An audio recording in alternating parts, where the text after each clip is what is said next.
തേവലക്കര പഞ്ചായത്ത് അംഗം, Thevalakkara ward member Lali Babu നമുക്കൊപ്പമുണ്ട്. Shrimati Lali Babu, ഇപ്പോൾ വിദ്യാഭ്യാസ മന്ത്രി അല്പം മുമ്പ് സംസാരിക്കുകയായിരുന്നു. എങ്ങനെ സ്കൂളിന് ഫിറ്റ്നസ് നൽകി എന്നടക്കമുള്ള കാര്യങ്ങൾ പരിശോധിക്കും, കുറ്റക്കാർക്കെതിരെ നടപടിയെടുക്കുമെന്ന ഉറച്ച സ്വരമാണ് അദ്ദേഹത്തിന്റെ ഭാഗത്ത് നിന്ന് ഉണ്ടായത്. ഇപ്പോൾ പ്രാഥമികമായി ഞങ്ങൾ ഈ ദൃശ്യങ്ങൾ കാണുമ്പോൾ, നമ്മളാകെ ഈ ദൃശ്യങ്ങൾ കാണുമ്പോൾ ഒരു ഷീറ്റിട്ട ഭാഗം അത് നിർമ്മിച്ചിരിക്കുന്നത് വളരെ താഴ്ന്നുള്ള ഒരു വൈദ്യുതി ലൈൻ കടന്നു പോകുന്ന ഭാഗത്താണ്. സ്കൂളല്ലേ, കുട്ടികളൊക്കെ അവിടെയൊക്കെ കയറില്ല, എങ്ങനെ അപകടം ഉണ്ടാകില്ല, അങ്ങനെ ഒരു ചിന്ത ഇതിനു മുമ്പ് അവിടെ ആർക്കും ഉണ്ടായില്ലേ?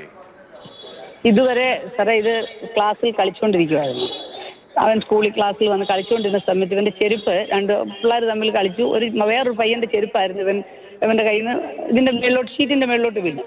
അവിടെ തടി വെച്ചടിച്ച ഷെയ്ഡായിരുന്നു, മേളിലോട്ട് ഭിത്തിയല്ലായിരുന്നു, തടി അടിച്ച ഷീറ്റിന്റെ ഇടയിൽ കൂടാണ് ഇത് ഈ ഇപ്പുറത്തെ ഷീറ്റിന്റെ മേളിലോട്ട് ചെരുപ്പ് വീണത്.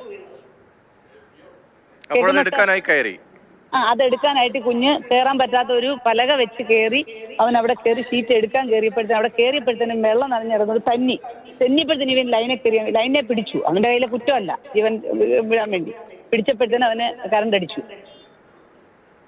ഞങ്ങൾ അറിഞ്ഞ് വന്നപ്പോഴത്തേക്ക് കുഞ്ഞിനെ ഹോസ്പിറ്റലിൽ കൊണ്ടുപോയി ജീവൻ രക്ഷിക്കാൻ വേണ്ടി അവർ ഹോസ്പിറ്റലിൽ തട്ടിയിട്ട് എങ്ങനെയൊക്കെയോ ബെഞ്ചൊക്കെ എടുത്ത് തട്ടിയിട്ട് അവനെ ഹോസ്പിറ്റലിൽ കൊണ്ടുപോയി. ഇവിടുന്ന് പോയപ്പം ജീവൻ ഉണ്ടായിരുന്നു. അവിടെ ചെന്ന് കഴിഞ്ഞ് കുറെ കഴിഞ്ഞിട്ടാണ് അവന്റെ ജീവൻ പോയത്.